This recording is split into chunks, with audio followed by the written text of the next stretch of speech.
Hey, JC here for Retire Cheap JC. What do you miss about being young? Are there things that you miss that used to be normal in your country but now aren't normal anymore? In fact, you might not even be able to do those things anymore? Let's talk about those because maybe we can relive our childhood in Thailand.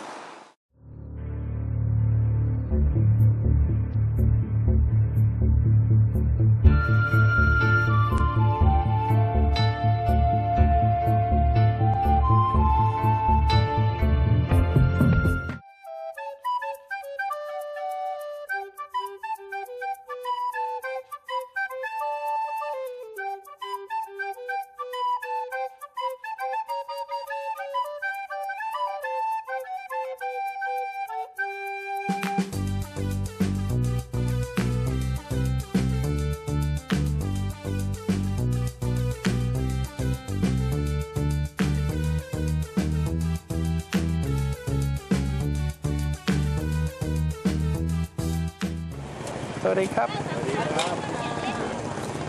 สบายดีไหม สบายดีไลฟ์ซัมไทยฟู้ด เนี่ยชอบมาก ชอบว่าโอเค ชอบผลไม้ด้วย ผลไม้โอเค สุขภาพดี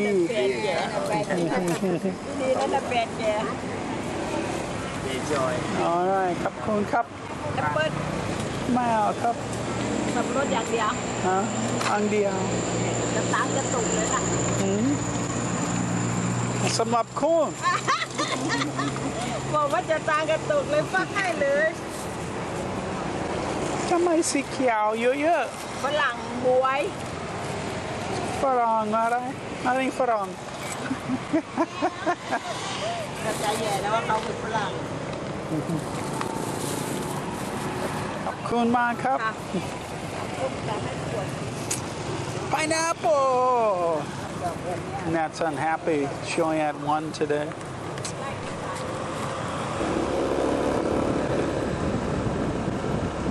So this channel is always about helping you to find more life for less money, and possibly doing that by living in Thailand. And I want to talk today about the way things used to be. Do you remember when slip and slide wasn't a reason for a lawsuit? Or Twister, touching people, a game where touching people was the goal and you weren't going to be called out and attacked for touching somebody. That's how things have deteriorated in the West, at least in America at this point. So the question becomes, if you move to Thailand, is it still going to be like that?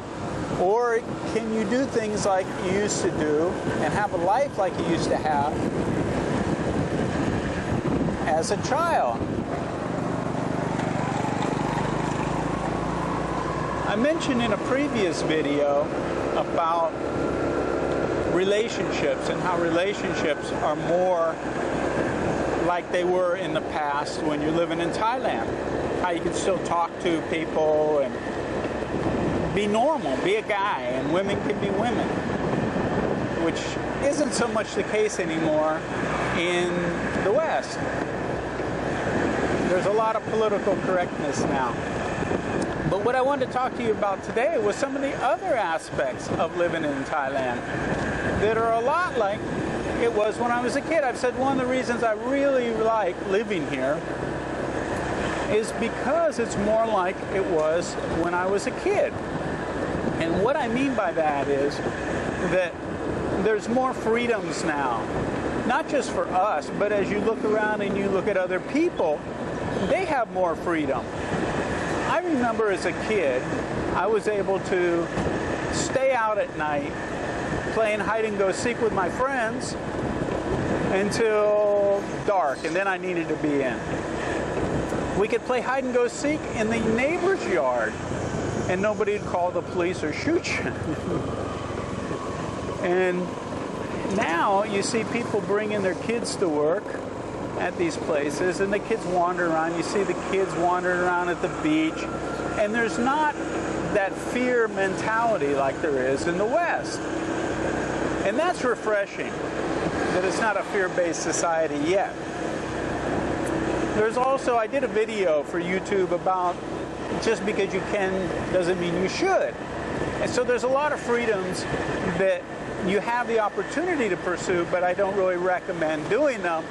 But if you need to, you can. For instance, if you need to go the wrong way down a road for a block or something to get to someplace without going miles down the road and do a U-turn, you can do that. Again, you can talk to people. You don't have to have permits to do things. There's just not all the rules and regulations that there are in the West. Is that a good thing or a bad thing? Well, that depends on your viewpoint, your rules, your beliefs, your values, and also what it is that you want in life. You know, there's not a lot of noise ordinances here, and so that becomes an issue. And I'll probably do a video about reasons you wouldn't want to live in Thailand for people that have issues with some things.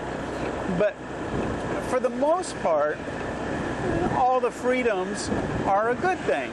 I've always said, if you're not happy, you don't like the situation, change it. And that has to do with almost everything in life, but especially in Thailand. If you're not happy living where you're living, move. And this is a thing that renting versus buying helps out with. Because if you're renting as opposed to buying, you can just pick up and move. And this is why I also say, don't accumulate a lot of possessions once you come to Thailand. A lot of people divest themselves of everything, and then they have freedom, maybe freedom that they haven't had since they were in high school or headed to college, where they do gap years. And the reason they can do gap years is because they don't have encumbrances. So a lot of people that are going to come live in Thailand divest themselves of the houses and material possessions and everything. And what I say is, don't pull up your anchor and then come over here and drop it again and lose your freedom, lose your ability to move around. So that freedom of being able to change things and move around is really important when it comes to living the life that you want and not living a life where you don't want to be or don't want to see things happening. There's a lot of options here, and you can take advantage of them very easily if you're not tied down. So back to what I was saying. If somebody wants to start a restaurant or a business in Thailand, they can go to the store and buy tables and chairs and some food preparation, appliances and food, and open up their restaurant. You know, print up a menu. The next day they can have their restaurant open. They don't have to go through a lot of permitting and things like that. But there are permits that are needed for some things. You go get a license and you get the license to sell alcohol, but it isn't like a year-long permitting where you got to comply to handicap requirements and all these other things. If people come by and they want to visit your place and they're handicapped, then you accommodate them. That's just the way it sort of works here. Now again, I'm not going to say all these things are good, but it's refreshing not to have so many rules and regulations like we do in the West. I remember reading an article one time, because some people argue with me and say, well, the rules and regulations are great, we really need them, it's made us a civilized society and things like that. And to a degree, that's true. But I remember reading that there was a very inexpensive car produced in, I think it was India. And it was a great little car, a big seller in India. And they wanted to export in the United States. And of course, they didn't fit or meet the regulations for a vehicle, a car, in the United States. So they wouldn't allow them to sell them. Now the thing about it was, this was almost the same price as a motorcycle. So, what are the regulations for with the vehicle? The regulations for the vehicle is to keep people safe. So the question becomes, okay, if it forced those people that didn't have the money to buy the higher end cars, but they're not allowed to buy this cheaper car, and they have to opt for a motorcycle for transportation, does their chances of getting injured or killed increase or decrease compared to if they were allowed to buy and drive that car? The motorcycle is much more dangerous than that car would have been. So are all rules and regulations good? In my opinion, no. Too many are going to inhibit a lot of freedoms and things like that. And in that case, safety as well. I heard there's 150 regulations imposed on a quart of milk. And as most people know, in America, you can't even go anymore and buy raw milk. The dairy farms really can't sell raw milk to people. You have to get pasteurized and homogenized milk. And a lot of people say, again, that's for a good reason. It's safe. I got to tell you, having been in the restaurant business and having a manager's license, I can tell you from living here how much overkill there is in rules and regulations that aren't necessary for health and safety. And that's all I'll say about that, because once you're over here and you see how these people live normally without some of the regulations and rules that we have back home, and they get along just fine, you got to question it. So anyway, back to what I was saying, that yeah, I feel like I'm a kid again. And this reminds me so much of the way life was back home when I was younger. And so that's a good thing to me. What I want to know from you all, and you can help me out with this, is I want to do a survey. But I want to know what I should put on the survey.